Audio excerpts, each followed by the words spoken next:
Brother, యేసుక్రీస్తుని ఆరాధించకూడదా? యేసుక్రీస్తు ద్వారా తండ్రిని ఆరాధించాలి. నేను అడుగుతున్నది అది కాదు బ్రదర్. యేసుక్రీస్తుని ఆరాధించకూడదా? ఆ ఆరాధించకూడదు.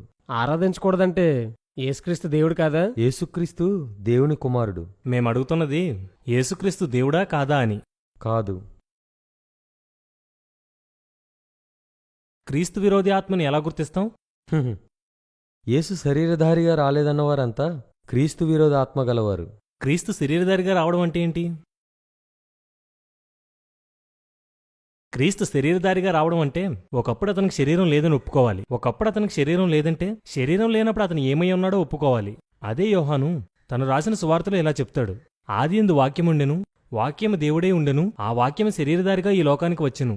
ఇదే విషయాన్ని పౌలు తిమోతికి రాసిన మొదటి పత్రిక 3:16 ఇలా చెప్తాడు: దేవుడు సశరీరుడిగా ప్రత్యక్షుడాయను, ఆత్మ విషయంలో నీతిపరుడని తీర్పు నొందెను, దేవదూతలకు కనబడును, రక్షకుడని జనములలో ప్రకటింపబడెను, లోకమందు నమ్మబడును, ఆరోహణుడి తేజమయుడయ్యను. ఎవరైతే యేసుక్రీస్తును శరీరధారిగా వచ్చిన దేవుడు అని నమ్మరో వారు క్రీస్తు విరోధి ఆత్మచేత నడిపించబడుతున్నవారని యోహాను రాసిన మొదటి పత్రిక 4:4 రాయబడింది. మీరు ఏ ఆత్మతో నడిపించబడుతున్నారో ఆలోచించుకోండి.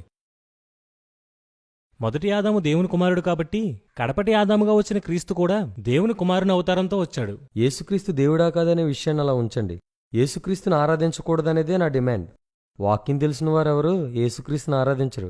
మత్తయి సువార్త 2:10-11 చదవండి. వారు ఆ నక్షత్రమును చూచి అత్యానందభరితులై ఇంటిలోనికి వచ్చి తల్లి అయిన మరియను ఆ శిశువును చూచి సాగిలపడి ఆయనను పూజించి.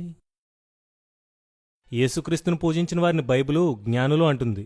యోహాను 9:38 చదవండి. అంతట వాడు ప్రభువా నేను విశ్వసించుచున్నానని చెప్పి ఆయనకు మ్రొక్కెను. ఇక్కడే కాదు, ఇంకా చాలా చోట్ల అనేకులు ఆయన వర్షిప్ చేశారు.